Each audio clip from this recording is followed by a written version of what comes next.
ইতিহাস সহ আরও অন্যান্য বিষয়ের চ্যাপ্টার বাই চ্যাপ্টার এমসিকিউ এবং এসএকিউ প্রশ্ন উত্তর পেতে চ্যানেলটি সাবস্ক্রাইব করে এবং পাশে থাকুন।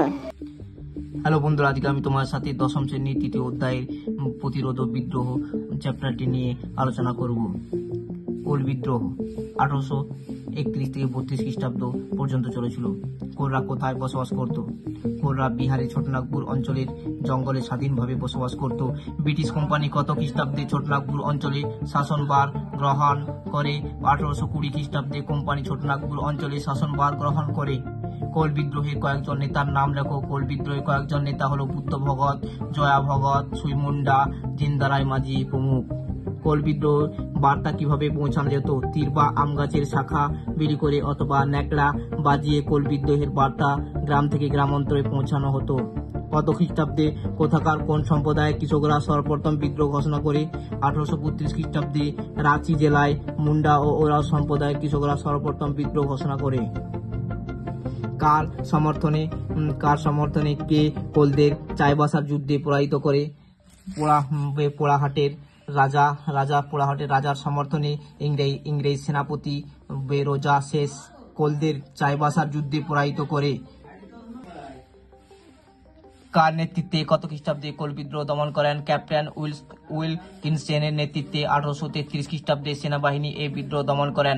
কোল বিদ্রোহের একটি অন্যতম ফলাফল লেখো। কোল বিদ্রোহের ফলস্বরূপ সরকার উপজাতিদের জন্য দক্ষিণ পশ্চিম সীমান্তে এজেন্সি নামক একটি আলাদা জায়গা নির্দিষ্ট করে দেয়। এই নির্দিষ্ট আদিবাসীদের এলাকার জন্য স্বতন্ত্র নিয়মকানুন চালু করা হয়। কোল বিদ্রোহ চার্লস মেটাকাফের মত লেখো। কোল বিদ্রোহে চার্লস মেটাকাফের মতে বিদ্রোহীদের উদ্দেশ্য ছিল ইংরেজ শাসন ধ্বংস করা। কোল বিদ্রোহ মেজর সাদারল্যান্ডের মতামত লেখো।